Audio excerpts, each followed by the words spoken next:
In January 2009, a person or group named Satoshi Nakamoto uploaded a small piece of free shared software to the internet called the Bitcoin Protocol, and asked others to copy and run it on their computer.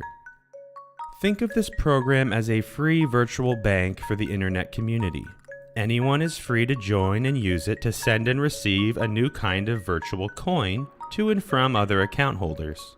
It was driven by a problem people had been trying to crack for 20 years: how to send cash in an electronic form over the internet.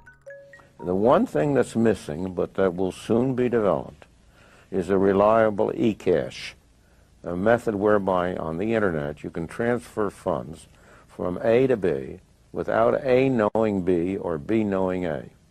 The way in which I can take a $20 bill and hand it over to you. Before Bitcoin, the only way to make electronic payments over the internet was to call your bank or a company connected to your bank and ask them to move the money to the other person. However, over 2 billion people in the world don't even have access to a bank account, so you simply cannot send money to them. No matter what value they have to offer, they are shut out of the internet economy. This is important because access to financial services directly correlates to increases in dignity, liberty, and self-determination. And even those who do have a bank account aren't exactly free to send money to anyone anywhere online. If two governments don't get along, money simply doesn't flow across their borders. Simply put, if you wanted to give $1 right now to someone via the internet, almost half of the world can't receive it from you. A digital cash would connect humanity economically in a way never before possible, in a way that included everyone.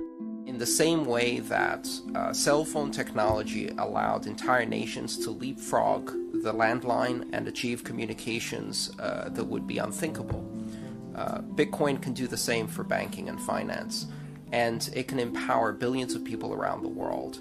Bitcoin, for the first time, makes possible transactions online that are person-to-person, without the need for an intermediary between them, just like cash. Satoshi offered a physical analogy for Bitcoin to warm people up to the idea. I'm gonna make it melt. Imagine there was a metal as rare as gold, but it had one magical property. It can be transported over a communication line, like sending physical cash as a direct message nearly instantly. But Bitcoin isn't a boring gray metal, it's a virtual coin taking the form of a number. At first, these Bitcoins had no value at all. They were simply passed around for fun by people who were interested in the idea, like digital tickets to a fair which didn't yet exist. Gradually, hobbyists collected and sold Bitcoins for a fraction of a penny just to prove the system could work. Because once Bitcoin had any value at all, and therefore a price, it became a powerful social technology. This gave birth to a new layer of internet marketplaces which didn't require or even allow traditional money. A new freedom had emerged. Bitcoin was being used by people who had nothing to do with its creation, and no government could stop it. Though Satoshi was always worried about Bitcoin growing too fast from the start, this was not about making money. It was about freedom of exchange online. This growing public acceptance of Bitcoin and proof that it worked led to a secondary demand for Bitcoin as it became viewed as a safe haven for a portion of their savings, which was outside the hands of any government. So the demand for both transactions on the network and investment in the network pushed the price of one Bitcoin right beside the price of an ounce of gold by December 2013.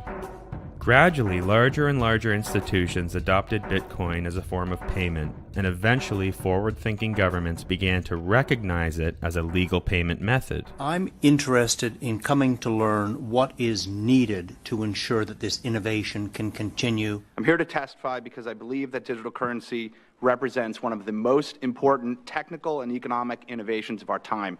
4 years later, in December 2017, a speculative wave pushed the price of a single Bitcoin past 10 ounces of gold.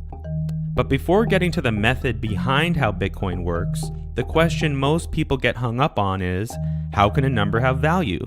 Why would anyone in their right mind trade multiple ounces of gold for a number?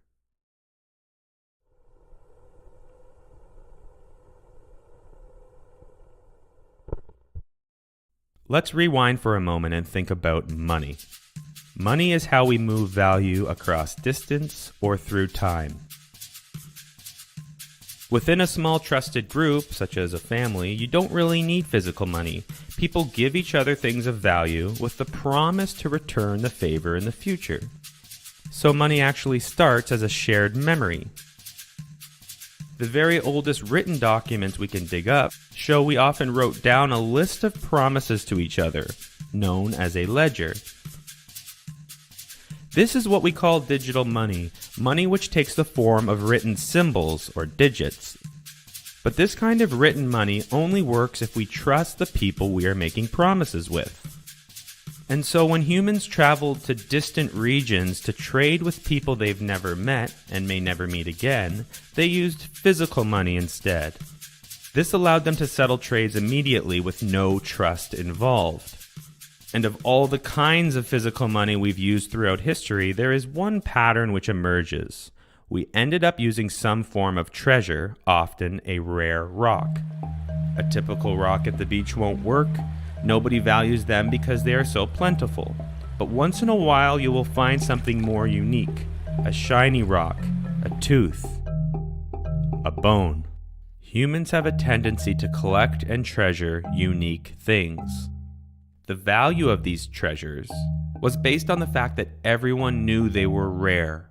Rarity is the value. Remember, if you were alone on Earth, the value of any treasure wouldn't exist anymore. Think of this as symbolic value. It may seem strange to value rarity, but we all exhibit this phenomena beginning as children. We value things that other people have and we don't. It can drive us crazy. It can mean everything. Until we find out there are many copies of the same toy, and it's no longer unique. Suddenly, others don't value it as much, and it becomes worthless garbage. And we do this exact same thing as adults. We value things based on uniqueness or rarity, nothing to do with their actual utility. Throughout history, you'll see each culture uses their own kind of rare rock as money in their local region, and treasure in one region isn't always recognized as treasure in another. Gradually, as people began spreading around the world, a global treasure emerged, based on the rarest of rocks, precious metals. These are the shiny bits people noticed in rocks all over the world. We extracted this shiny stuff by grinding up the rocks, melting them down, and pouring out only the shiny stuff as pure metal. And we give the name precious metals to only the rarest of metals. Iron, for instance, is very useful. Almost everything is built out of it. But it isn't considered precious because there is so much of it around. That's why 1 ounce of iron is worth a few pennies. People only pay for its utility. Compare this to 1 ounce of gold, which is worth over $1,000. That's all driven by its rarity. Precious metals are an important form of money because they came to be valued everywhere on Earth. They work as a physical money that crosses all borders.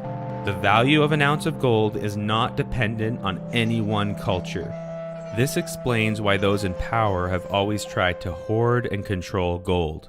It's a form of global wealth. And so history is full of examples of people in power collecting as much precious metal as they could, stamping it into coins with the ruler's face on it, and leaking it into society via wages. Across cultures, history shows that gradually rulers realized the same thing, that the coins they pressed didn't need to be so precious. What was most important about a coin was not the metal content in it, but trust in the number on it. But it was the Chinese who first took this to its logical conclusion and put it into practice in the 11th century, when they created a money supply out of trusted numbers on paper with no connection to gold or any precious metal. It's exactly like what happens at the fair today. Money takes the form of tickets. Because the Chinese realized that the best way to control gold was to force everyone to sell their gold at the borders for a piece of trusted paper money. And like fare tickets, you couldn't go back and cash those pieces of paper in for gold. There was no link between the paper and the gold. Your only option was to spend the paper money in the economy.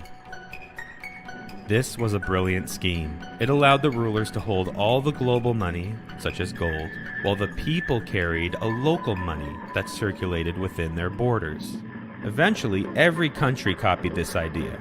This results in the now modern idea of government-manufactured rare paper, known as fiat money.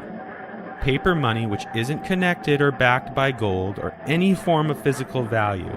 Its printing is decided by the government, who is in charge of controlling the money supply and enforcing its use. As long as people remain confident that our government is strong and secure, they will continue freely to accept and spend its money without questioning the value.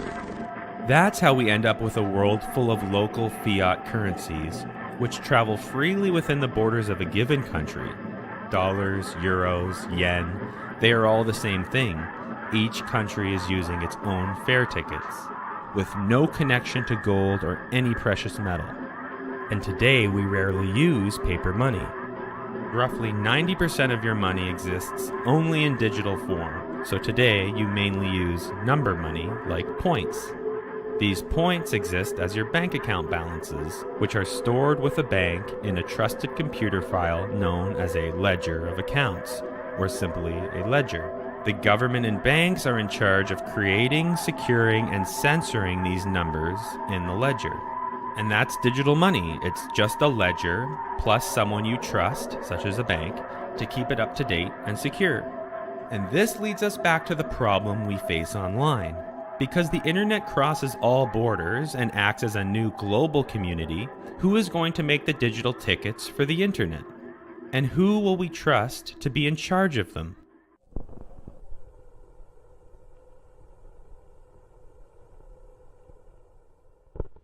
Bitcoin is the world's first completely decentralized digital currency. And it's the decentralized part of that sentence that is really unique. The key to Bitcoin is the way Satoshi flips the traditional model of trust on its head. Instead of letting a bank control a ledger, you share it with everyone. Anyone in the world can plug in a computer to download and track the Bitcoin ledger, known as a Bitcoin node.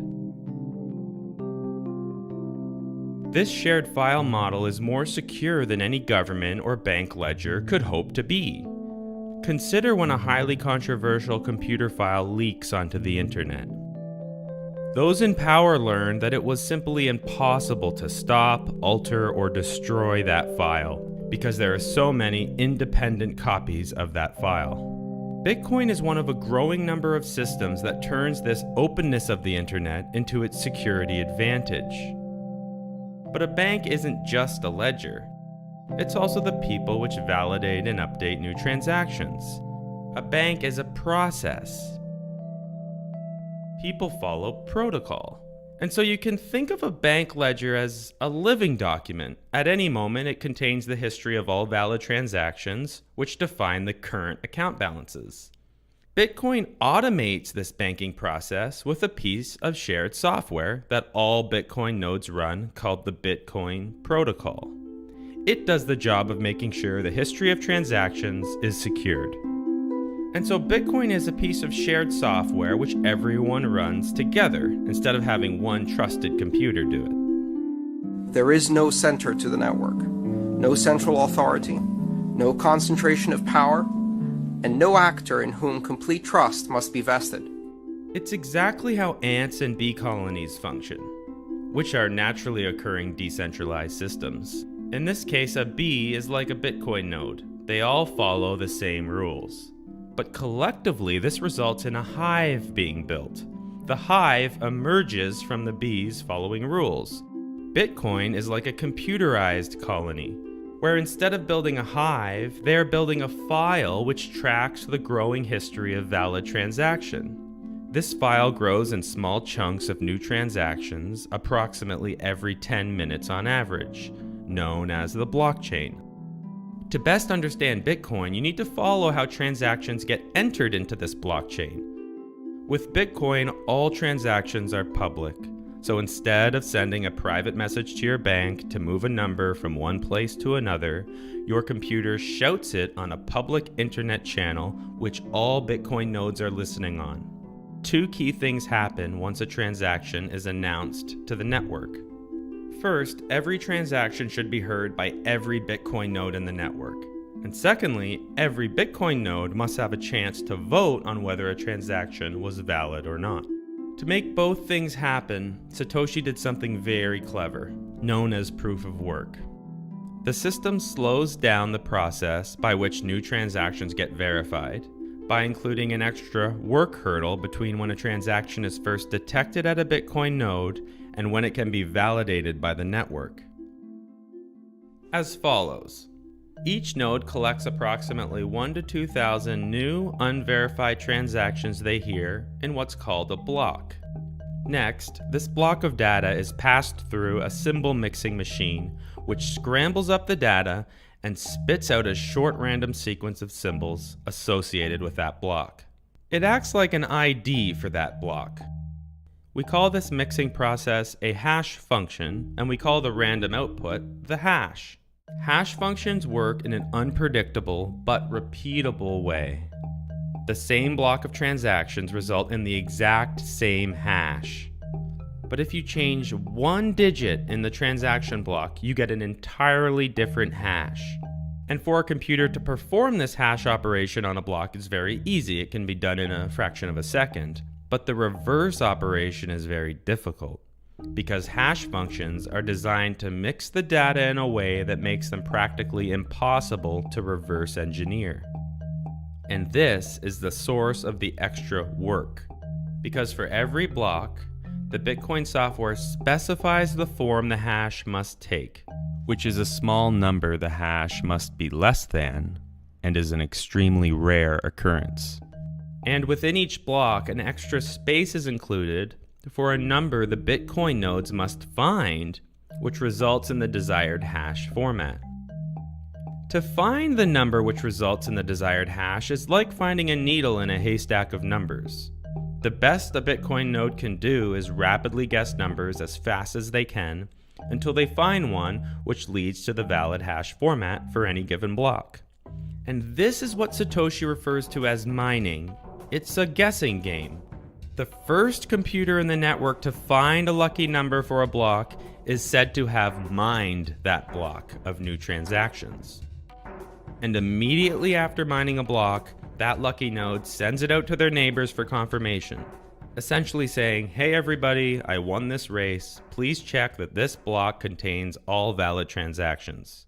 And this brings us to the second key rule all Bitcoin nodes must follow. As soon as a Bitcoin node in the network creates or hears about a newly mined block from a neighboring node, it stops and verifies whether the block is valid or not.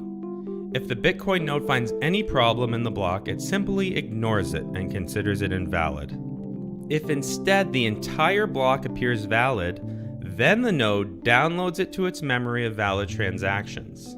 But instead of simply downloading the block, it actually attaches to the block by calculating the hash of that block and including it within the next block of new transactions they are working to mine. This is how a chain is created between blocks, which we call a blockchain. It creates an information dependency between all blocks. If you change one symbol in any block within a blockchain, that change will propagate forward to the very front. So it locks the history of all transactions in place. And all Bitcoin nodes do this same thing. They either ignore a block if it isn't valid, or they attach to it if it is. Only after every node in the Bitcoin network has attached a block to the end of its blockchain do we consider it as a valid block. This idea of voting on a block by attaching to it is subtle but very powerful. Because as soon as a node begins mining the next block in a sequence, it changes the growth rate of the chain it's connected to. And so as more Bitcoin nodes work on guessing a given block, it's more likely that it will be found sooner. And so the chain will grow faster as more nodes work on it. And this leads to the key insight behind Bitcoin. the true blockchain is the longest blockchain, because the honest chain will grow the fastest. And this allows many disconnected people to agree on one truth. Because let's say the majority of nodes believe block A was the most recent valid block, while only a small minority of cheating nodes believe in block B. And to determine which is actually the chain to trust, the nodes simply monitor which chain is growing faster. And because the majority has more collective guessing power, the chain through block A will grow faster than the chain through block B. It's exactly similar to why 10 people rolling dice will hit on snake eyes faster than one person over time. One person might get lucky and hit snake eyes once in a while, but over time the majority will always hit snake eyes more often. And this works because no one computer or entity is more powerful than the majority of computers on the Bitcoin network. For comparison, if Google dedicated all its machines to mining Bitcoin, it would make up less than 1% of the total network power. But this is all based on one important assumption, that the majority of Bitcoin nodes will be honest in the first place. Aside from doing it out of goodwill, Satoshi knew there must be a fair economic incentive to motivate as many people as possible to participate in this network. To do this, the Bitcoin protocol also rewards the first node to mine a block with a small payout of the initial Bitcoin supply. Right now, this payout is 12.5 Bitcoins, and it's gradually decreasing towards zero, such that by approximately 2140, all Bitcoins in existence will have been released or mined, leading to a precise supply of 21 million Bitcoins which will ever exist. So the system pays itself with the initial supply to grow and secure itself. So Bitcoins come into existence through the Bitcoin miners, and then they are spread around to the general public via open markets or directly from person to person. And that's how Bitcoin works. They are numbers that flow through a ledger that everyone tracks together. And to this day, nobody has been able to compromise or attack this system, even with hundreds of billions of dollars on the line. As regulatory and law enforcement agencies seek to apply existing laws to Bitcoin, they will face the challenge that Bitcoin is not a company with an easily identifiable executive, but instead it's an open source project and a community. The first wave of the internet in the 80s and early 90s resulted in a network which connected humans globally in a way never before possible. Soon after, the second wave of the internet gave birth to massive networks with billions of connected people that were owned and controlled by a single trusted corporate entity via proprietary software. The idea behind Bitcoin, and some say the next wave of the internet, is to dissolve that border and replace the trusted entity and proprietary software with an open network running free shared software, which is available to everyone. And it's based on a new model where the crowd takes control of the software we use instead of a trusted third party.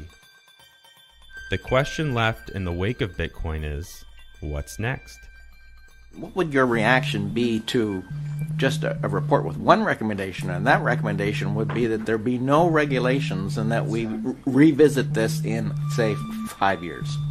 I think that would be a very good idea.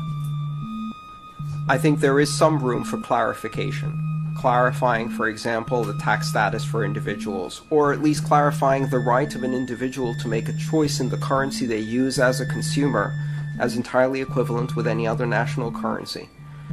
In the near future, the Bitcoin protocol will also facilitate advanced payment services, and experiments are currently underway to provide additional non-financial services like property management and identity verification.